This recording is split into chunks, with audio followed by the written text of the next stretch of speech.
Super star Rajinikanth தற்போது Jailer 2 படத்தில் பிஸியாக நடிச்சு கொண்டிருக்காரு. இப்படி இருக்க சூழலில் தான் திமுக தோல்வியடைந்து தாவேகா தலைவர் விஜய் அவர்கள் மகுடம் சூடியிருக்கிறார். சூப்பர் ஸ்டார் ரஜினிகாந்துமே விஜய் அவர்கள் முதலமைச்சராக வெற்றி பெற்றதற்கு வாழ்த்துக்கள் என கூறியிருந்தார்.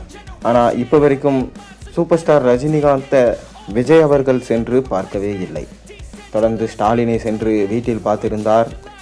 அதைத் தொடர்ந்து சீமானையும் வீட்டில் சென்று பார்த்திருந்தார். ஆனால் ரஜினியை மட்டும் அவரது இல்லத்தில் சென்று சந்திக்கவில்லை. ஆனால் அதை பற்றிய செய்தி இணையத்தில் வேகமாக பரவி கொண்டிருந்தது. காரணம், விஜய் அவர்கள் ரஜினியை சந்திக்க அவகாசம் கேட்டிருந்தாராம். ஆனால் ரஜினியோ சம்பிரதாயமாக சந்திப்பது எனக்கு பிடிக்காது என இமயமலைக்கு கிளம்பி சென்று விட்டார் என கூறப்படுகிறது. அதற்கு விளக்கமளித்திருந்த ரஜினிகாந்த், அதாவது முதலமைச்சராக அமர்ந்திருக்கும் விஜய் அவர்களுக்கு என்னுடைய வாழ்த்துக்கள்.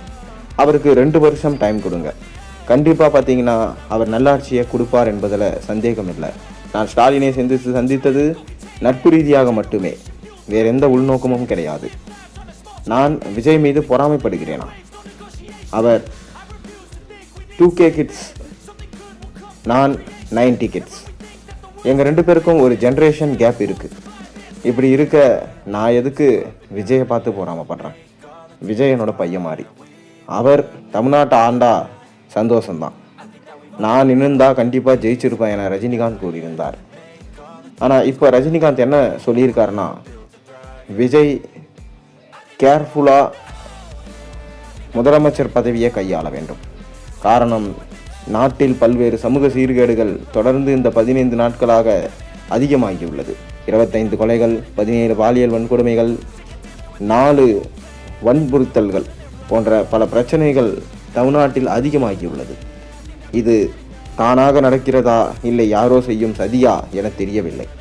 அதனால் விஜயின் தொண்டர்களும் எச்சரிக்கையாக இருக்க வேண்டும். அவர்கள் செய்யும் ஒவ்வொரு விஷயமும் விஜயை தான் பாதிக்கும். மேலும் பயிர்கடன் செய்தது வரவேற்கிறேன்.